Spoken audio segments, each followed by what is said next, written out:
안녕하세요. 운동과 건강을 공부하는 큐바디입니다. 오늘 제가 나눌 영상은요. 비만의 원인을 설명하는 두 가지 주요 모델에 대해서 살펴볼 거예요. 현재 비만의 원인을 설명하는 두 가지 주요 모델이 지금 박빙 서로 팽팽한 줄다리기를 하고 있는데요. 하나는 인슐린, 이 비만은 인슐린 탓일까? 라는 거고, 두 번째는 뇌의 조절 실패 때문일까? 그래서 이 뇌의 조절 실패는 열량 그 모델 있잖아요. 그 모델이 이제 현대에 와서 더 확장된 개념이 뇌의 조절 실패일까로 나타나고 있습니다.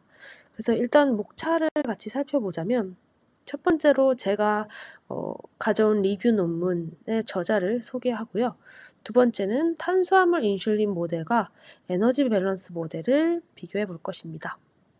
그 다음으론 탄수화물 인슐린 모델이 주장하는 거, 그리고 이게 가진 한계점, 네 번째로는 에너지 밸런스 모델의 주장, 그리고 한계점, 다섯 번째는 이제 결론을 지을 거고, 여섯 번째는 그래서 우리가 향후 과제는 무엇이고 어떤 의문을 던질 것인가에 대해서 살펴보겠습니다.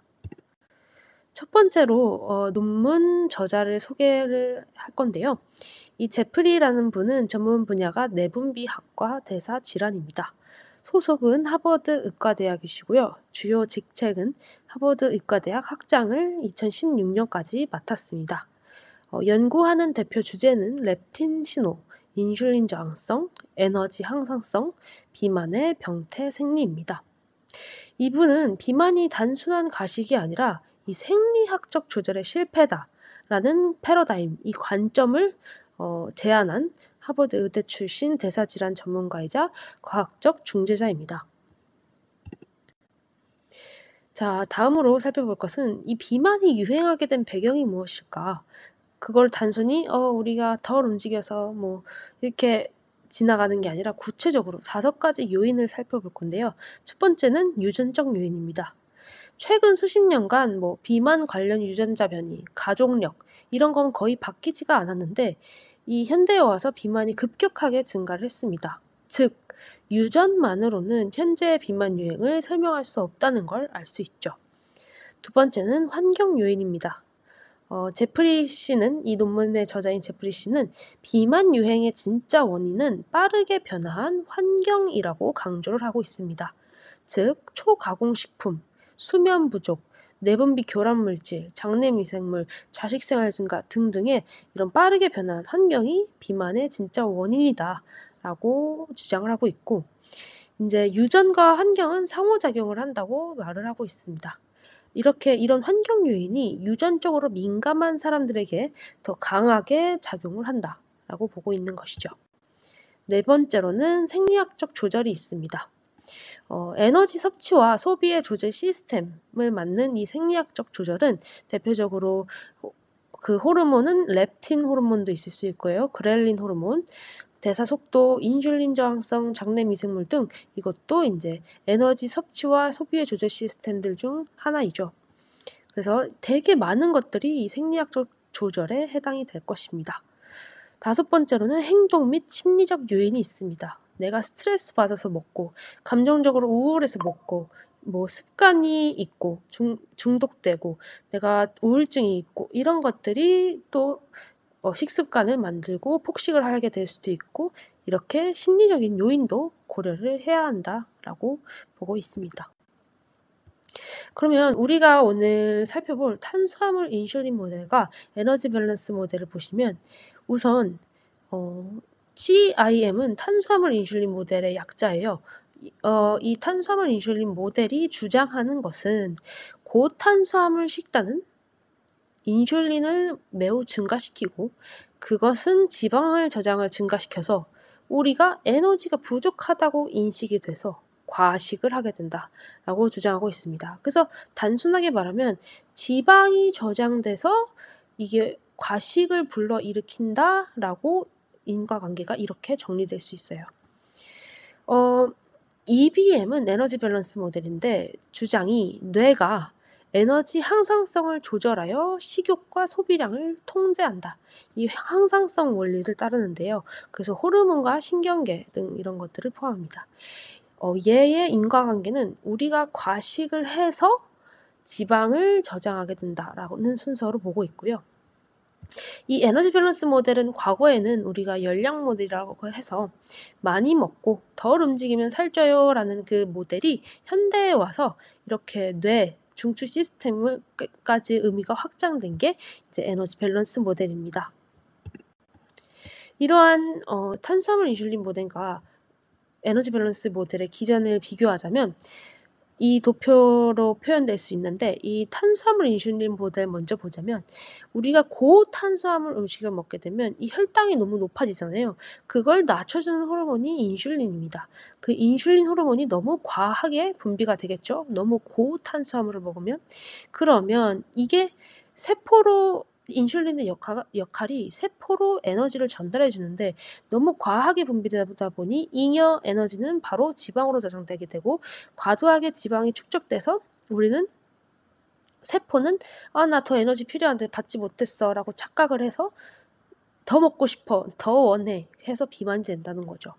에너지 밸런스 모델은 이렇게 중추 신경에서 뭔가 음식이 들어왔을 때 식욕과 음식량을 얼마나 먹을지를 결정하는 그런 항상성 시스템이 있고, 내가 에너지를 얼마나 또 지출할 건지에 대한 그런 시스템도 있어서 이런 CNS 중추 신경계를 통해 인제 과식을 하게 되면 지방이 쌓인다라는 순서의 인과관계인 기전이 여기에 나타나 있습니다. 탄수화물 인슐린 모델 먼저 볼게요. 탄수화물 인슐린 모델은 어떤 한계점을 갖고 있는지, 그리고 그에 대한 과학적 근거는 무엇인지를 살펴보자면, 이 쥐를 실험으로 했을 때 고당 지수 시기가 비만을 유발하기도 했어요. 그런데 다른 쥐들도 고지방 시기를 먹었을 때 비만을 유발한 거예요. 즉 무조건 고탄수화물만 살찌는 건 아니라는 거죠. 그래서 또 쥐 실험으로 했으니까 이거를 인간에 적용하기에는 좀 일반화하기는 어렵다라고 보고 있습니다. 그리고 이 탄수화물 인슐린 모델은 일부 비만 환자에겐 적용이 가능하지만, 물론 탄수화물 인슐린 모델을 했을 때 잘 되는 사람들도 있겠지만, 뭐 인슐린에 뭐 되게 특화된 문제가 있었다면, 근데 정확히 어떤 사람들이 이 CIM에 다이어트에 잘 적용이 되는지는 아직 밝혀지지가 않았다고 합니다. 그리고 비만의 발생 기전을 단순히 인슐린만으로만 보기에는 우리 몸이 너무 복잡하고 되게 다양하기 때문에 기전이 탄수화물 인슐린 모델은 이런 한계점을 갖습니다. 그리고 다음으로 에너지 밸런스 모델의 한계점, 그리고 그것에 대한 과학적 근거를 볼게요.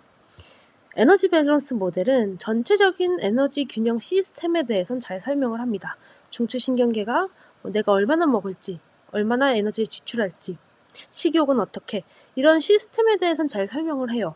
그렇지만 동일한 환경에서 어떤 사람은 더 살이 찌고 어떤 사람은 그렇지 않은지에 대한 구체적인 설명이 부족하다고 합니다.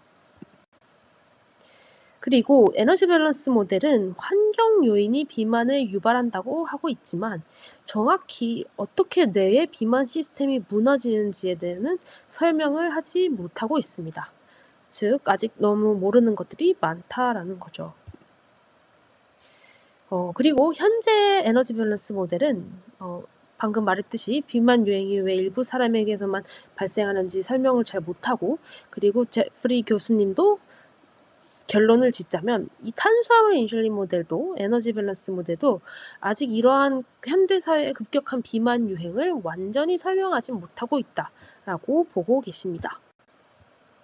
그래서 결론은 이 두 모델 모두 부분적으로 유의미한 효과도 있겠지만 최근 수십 년간의 비만 증가를 완전히 설명하지는 못하고 있고, 정확한 기전을 밝히기 위해선 통합적인 접근이 필요하다고 얘기하고 있습니다. 그래서 이 학계는 모델 간의 논쟁, 인슐린 때문이야, 아니야, 뇌 조절 중추 시스템에 뭔가 항상성이 문제가 일어난 거야, 이런 논쟁보다는 누구에게 어떤 기전이 어떻게 작동하는지를 알고 이렇게 접근해 가는 게 중요하다라고 말하고 있습니다. 즉 사람마다 다르다. 그렇다면 우리가 앞으로 향후 과제와 가질 수 있는 의문점들은 무엇이 있을까요? 제가 의문점을 한 4가지를 적어 봤는데 첫 번째로 이런 탄수화물 인슐린 다이어트, 대표적으로 저탄수 다이어트, 키토제닉 다이어트를 하면 인슐린 분비가 줄어들고 식욕이 자연스럽게 조절돼서 칼로리를 신경 쓰지 않아도 된다라고 말을 하고 있는데 이게 과연 근거가 있을까요? 제가 살펴봤을 땐 부분적으로는 근거가 있지만 전체적으로 봤을 땐 근거가 없다고 보는 편이 맞는 것 같습니다. 일단 일부 연구에서는 저탄수 식사, 이게 식욕 감소가 일부 관찰이 됐다. 그렇지만 그 기간은 매우 단기적인 실험이었고 소수 그룹이었고 장기간의 효과 유지가 되는지는 불확실하다라는 걸 알 수 있었고 일반화가 어렵습니다. 이 모든 사람에게 다 적용이 안 됩니다. 그래서 저탄수 다이어트가 뭐 진리는 아니고요. 그리고 칼로리 완전 무시 가능 여부도 봤을 때 칼로리가 과잉되면 저탄수화물 다이어트를 해도 여전히 체중이 증가하는 걸 확인할 수 있었습니다. 두 번째 의문. 탄수화물 인슐린 다이어트는 잉여 칼로리가 열로 방출되므로 칼로리를 신경 쓰지 않아도 살이 찌지 않는다고 주장한다. 이는 근거가 있을까? 결론부터 말하자면 근거가 없습니다.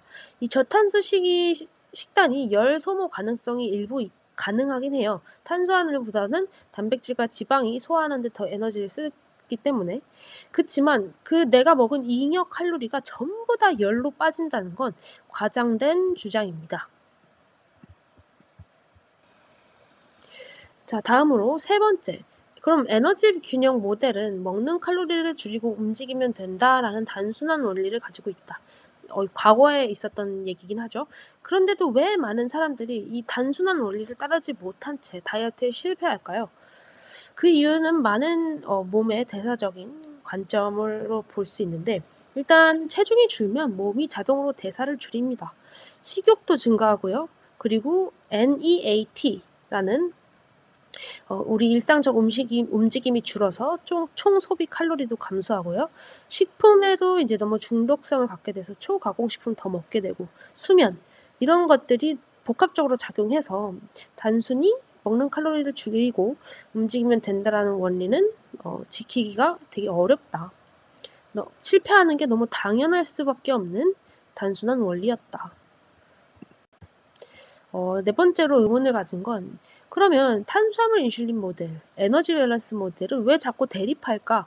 좋은 점을 섞을 수 있을 것 같은데도 불구하고 그래서 제가 찾아보니까 이 두 모델은 원인이 정반대라서 섞기가 참 애매합니다. 왜냐면 칼로리 잉여가 원인이다 라고 주장하는 에너지 밸런스 모델, 인슐린이 원인이야 라고 말하는 탄수화물 인슐린 모델, 즉 지방 저장이 먼저냐 과식이 먼저냐 닭이 먼저냐 알이 먼저냐 이렇게 하는 문제이기 때문에 대립하는 게 두드러지고요.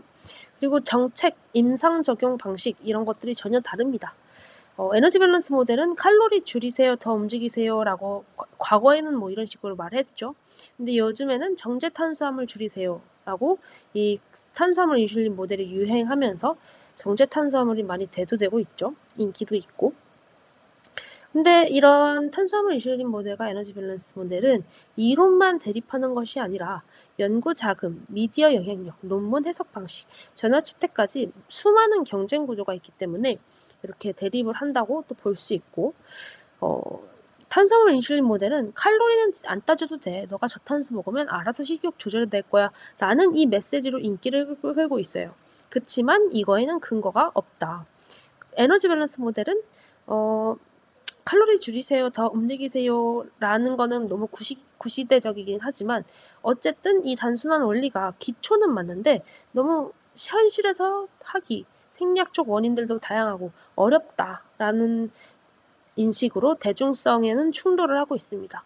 그래서 저는 요즘 유행하는 이 저탄수화물 다이어트가 또 다른 약간 극단적인 너무 근거는 솔직히 많이 없는데 너무 막 약이 처방되듯이 이게 진리인 마냥 말하는 사람들이 되게 많더라고요.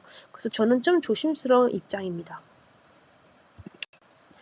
여러분 이렇게 탄수화물 인슐린 모델과 에너지 밸런스 모델을 비교하는 영상을 찍어 보았고요. 저도 이 비만에 대한 메인 관점이 너무 궁금했기 때문에 이 두 가지 모델이 충돌한다는 게 굉장히 흥미롭게 느껴졌어요. 여러분도 즐거운 뭔가 유익한 시간이 되었길 바라봅니다. 안녕히 계세요.